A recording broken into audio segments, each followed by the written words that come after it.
ఇతని పేరు బీపీ భద్రన్న. ఇతడు ఓ చిత్రమైన మనిషి. ఎప్పుడు ఎలా ఉంటాడో తనకే తెలియదు. ఇతరులకు అర్థం కాడు. ఇతరులతో నవ్వుకుంటూ మాట్లాడతాడు. ఎదుటోని మాటల్లో తేడా ఉంటే క్షణంలో బీపీ పెంచుకుంటాడు. ఆ నిమిషంలో కొట్టడానికి కూడా వెనకాడడు. అందుకే ఇతని గురించి తెలిసిన వాళ్ళు ఇతనితో చాలా జాగ్రత్తగా ఉంటారు. ఇతని గురించి తెలియని వాళ్లకే ఇబ్బంది. భద్రన్న వయసు 30 సంవత్సరాల పైనే, ఇంకా పెళ్లి కాలేదు. ఇతని ప్రవర్తన గురించి తెలిసి ఎవ్వరూ పిల్లనివ్వడం లేదు. కాని ఎప్పుడూ ఓ అమ్మాయిని చూస్తూనే ఉంటాడు. ఇప్పుడు ఆ అమ్మాయిని చూడ్డానికే బయలుదేరాడు మన భద్రన్న. మరి ఏం జరుగుతుందో చూద్దామా?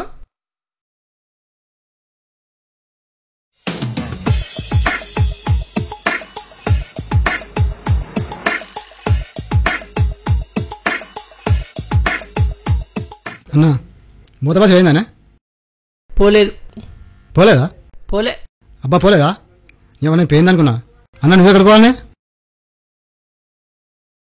మూతకే. మూతకేనా అన్న? ఎందుకు? పిల్లని చూడ. ఆహా, నీకేనా? ఎవడు బండతోని కొడితే తలకాయ కొబ్బరికాయ లెక్క వలుగుతుందో వాడే బీపీ భద్రన్న. వీనికి నా గురించి తెలియదు. నీకేనా? నాకు కాకపోతే నా ఎంబడికి ఎవరైనా నచ్చిరారా? నాకు లగ్గం వద్దా? నేను లగ్గం చేసుకోవద్దా? ఇప్పటికి ఇట్లా ఉండన్నా? ఆగు, నీ లగ్గం చేసినాక నేను లగ్గం సూపులో పోతా. ఆగు, బండి ఆగు, దొరికింది బండి దొరికింది. ఆగు, అరే ఆగు ఆగు, ఇయ్యాల నీ లగ్గం కావాలి. ఆగు ఆగురా ఆగు.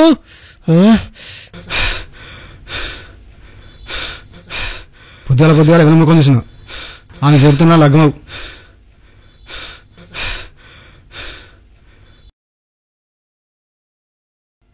మళ్ళా బస్ ఎప్పుడు వస్తుందో?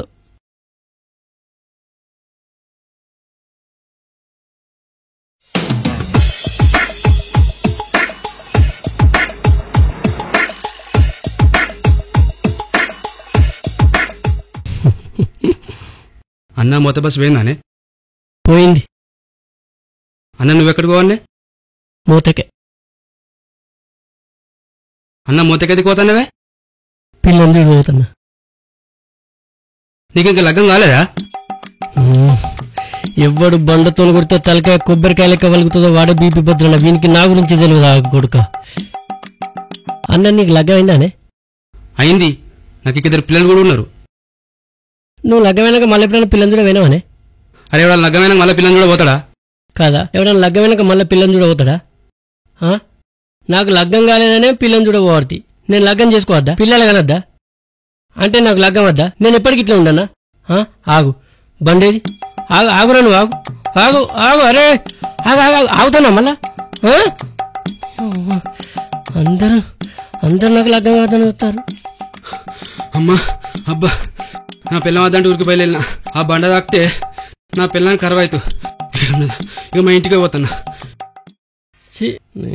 3 ఖరాబ్ చేసారు. ఇక ఆ పిల్ల ఏమేస్తుంది నన్ను? ఇక్కడనే బీపీ పెరిగా. ఎక్కడికి పోయినాక బీపీ పెరిగితే అది కూడా ఖాయమవుతుందో కాదు. మనసు మంచుకున్నప్పుడు పోతా, లేకపోతే ఎప్పటికి ఇట్లనే ఉంటా.